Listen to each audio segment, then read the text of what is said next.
Hello and welcome to True Crime Rocket Science, the most authentic voice in true crime. While the investigation into what happened in the Rush shooting on October 21st, 2021 is ongoing, the armorer Hannah Gutierrez-Reed, that remains in the spotlight of this investigation, has initiated her own legal action against Seth Kenny from PDQ Prop and Arm in Albuquerque. Seth Kenny provided the set with the ammunition, and according to Hannah, that is the source for this fatal ammunition. There's another article saying that the Rust armorer blames Alec Baldwin for not turning up for cross-draw training, and we'll deal with that in the suit as it comes up. There are 146 points over 24 pages. I'm only going to take you through the highlights of these.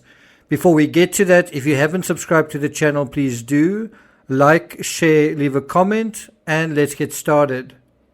So we are going to be kicking off from bullet number 20 in the affidavit, and it reads as follows. The Rush production was a low-budget film. It had a rushed and chaotic atmosphere at times, culminating the day before the tragedy with the abrupt and unexpected resignations of members of the camera crew on October 20th. All the while, the props and armorer departments were expected to teach each other and do more with less. The introduction of live rounds onto the set, which no one anticipated, combined with the rushed and chaotic atmosphere, created a perfect storm for a safety incident. And that is something I've been saying throughout the many videos that I've been making, is that is exactly what has happened. And I think one's got to make the point that this wasn't normal rushed and normal chaotic, it was abnormal. And now we move on to the next section. We're going to jump ahead about 11 points. The cause of fallout between Seth Kenny and Hannah Gutierrez-Reed. And now we're at point number 31. On October 16, 5 days prior to the tragic shooting on the Rush set, Sarah had an accidental negligent discharge of a weapon on set, firing a blank round at her foot. Within 15 to 20 minutes of that accidental discharge, Baldwin's stunt double accidentally or negligently discharged a round from his weapon inside a cabin on the set.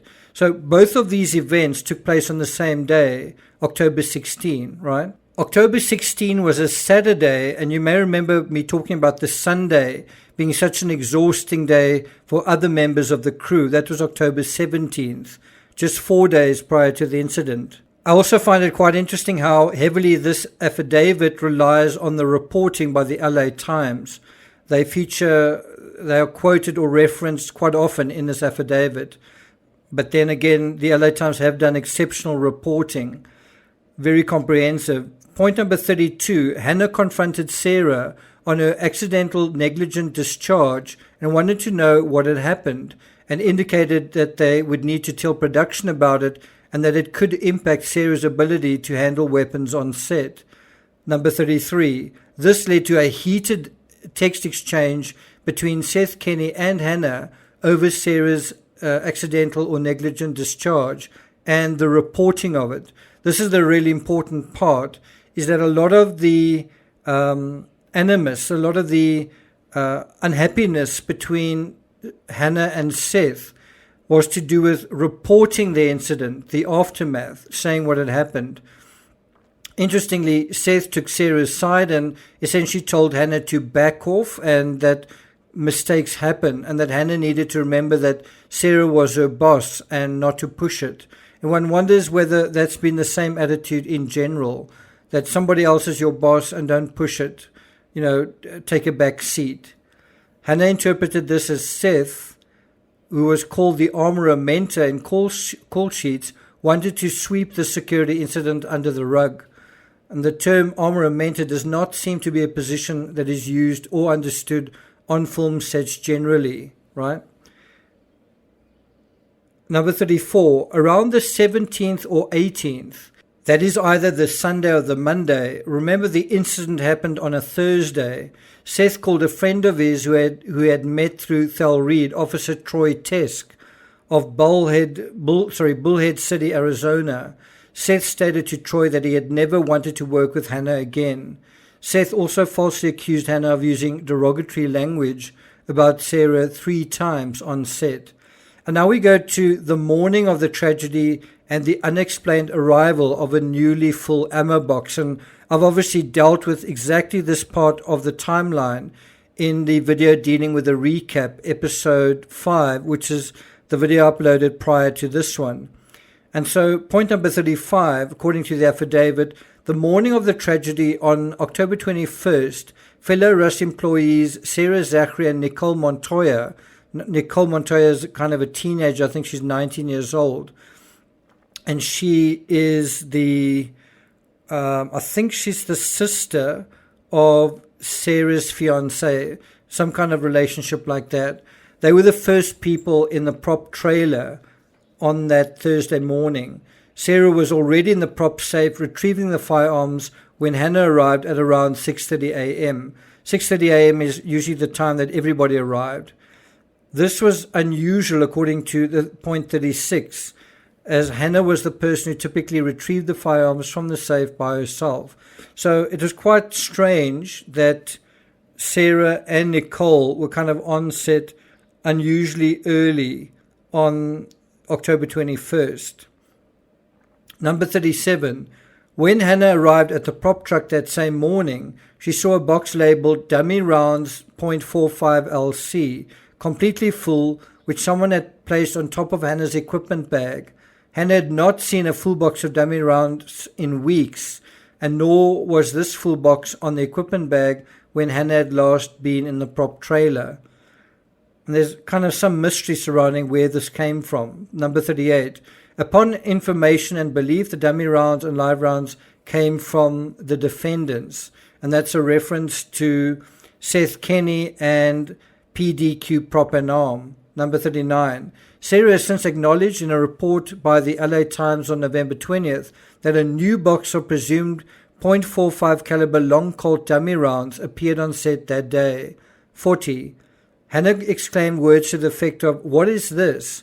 We have been looking for a full box of dummy rounds for weeks. Where did this come from?" 41.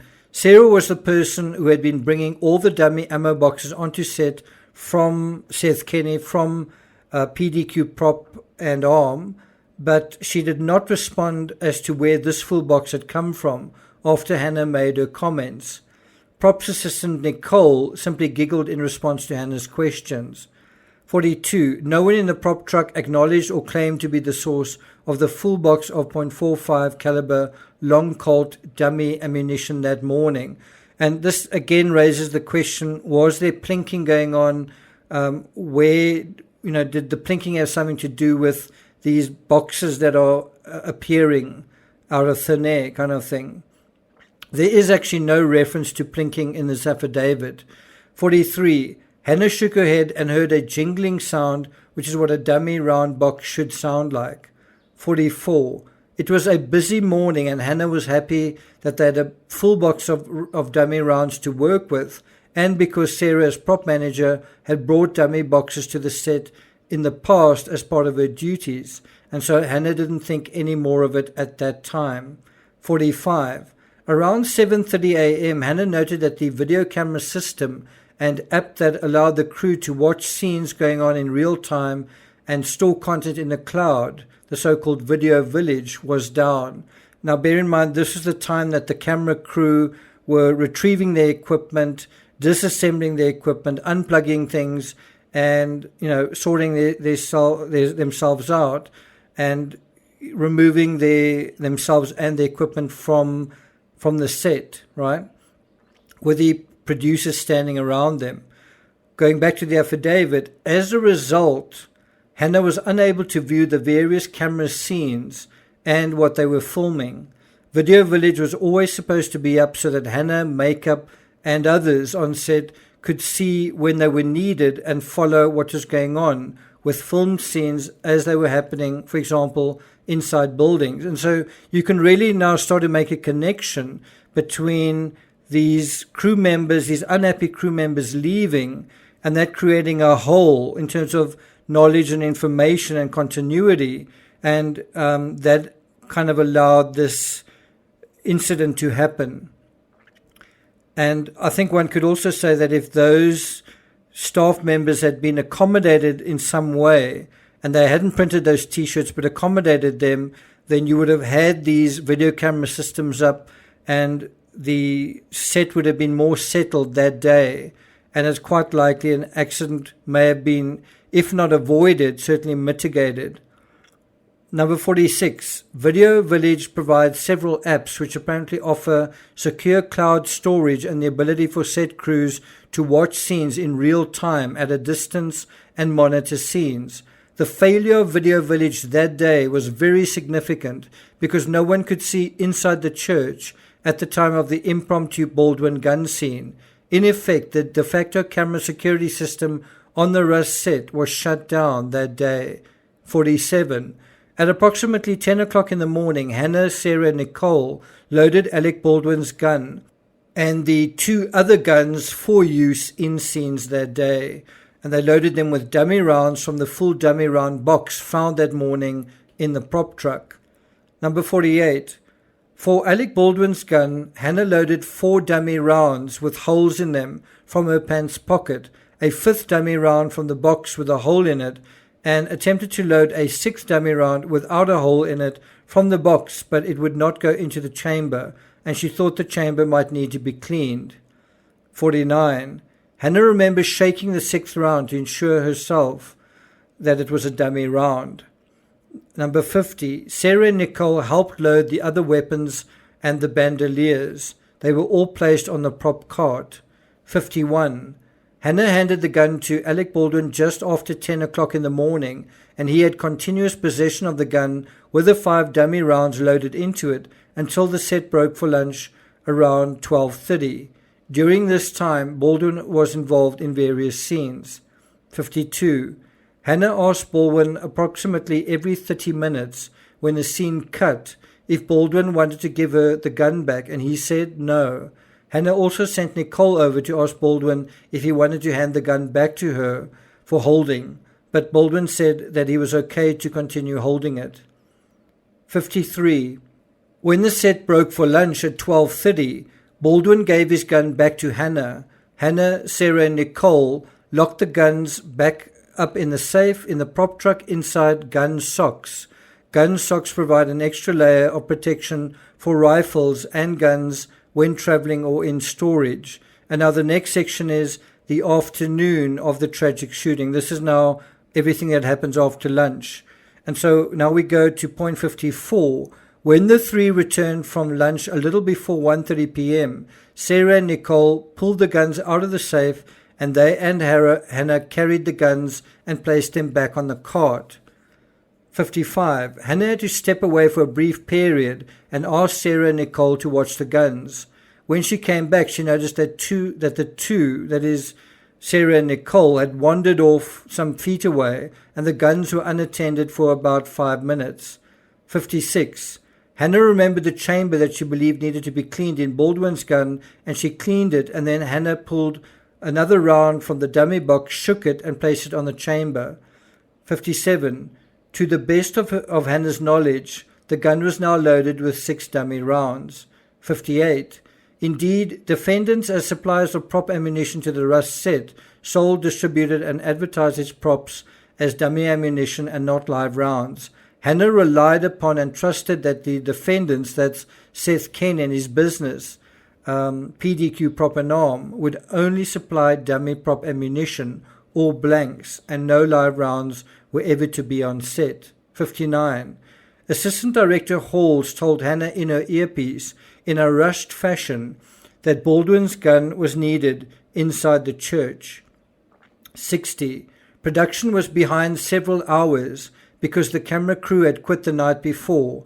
Apparently, this was also the cause of the Video Village being down on October 21st. So that's up to point 60. I'm not going to take it further than that.